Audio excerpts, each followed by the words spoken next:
This is Miss Beverly Houston. And yeah, however, he can turn up the Got to volume. try and coordinate it. Oh, that sounds good. Okay. Everybody hear that? So tell us, what was your experience? Where were you at and what happened? I started serving my time at Decatur Correctional in September of 2010. 2 years prior to that, I did have vocal cord cancer, and with radiation, I was cancer-free.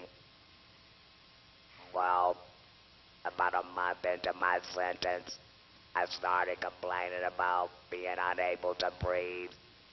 I couldn't eat and drink at the same time. I couldn't talk much. I was getting very tired.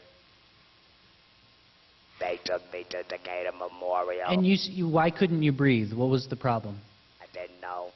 Were you having trouble getting air down your throat? Well, we didn't know. They said that I had asthma and bronchitis. So, and then COPD.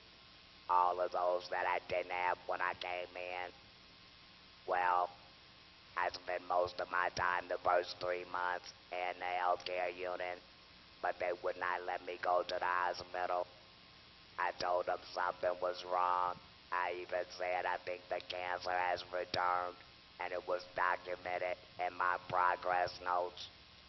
The fact that I had cancer was documented, and it was part of my orientation when I came into Decatur. So they knew you had had this history with cancer. And the nurse, I wrote it in the progress notes during November when I was in healthcare for about a week. Well, they sent me back to my unit. I went back into healthcare, and I told them I needed to go to the doctor. I was not feeling good. I had to be helped to the cafeteria. Well, they told me if I didn't go and return to my unit, I would be put in segregation. So what is your take on what was happening there? What were they thinking?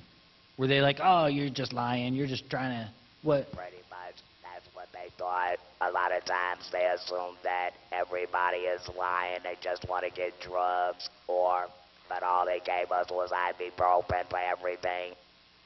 So I went back to my unit. I went and laid in the bed. Next thing I know, I woke up 2 days later. I was in Decatur Correctional. I went into respiratory arrest.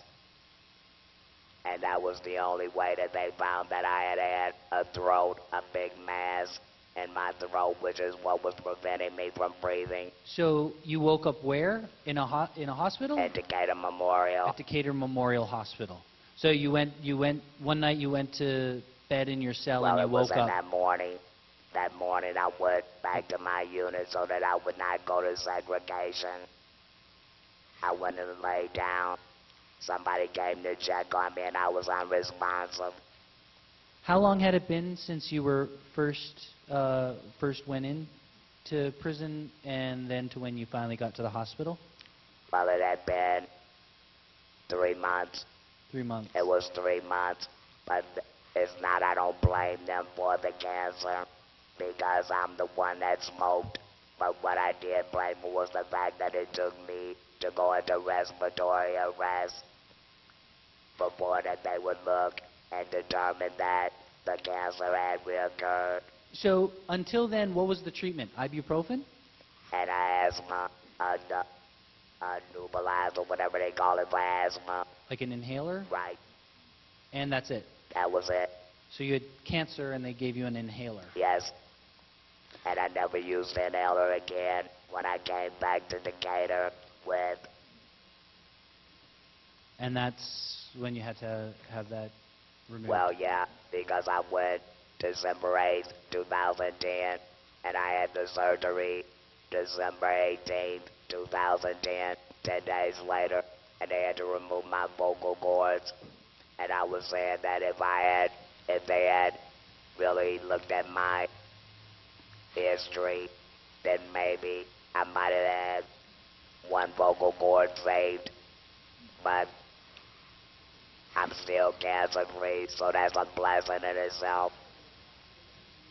Thank you very much. Thank you.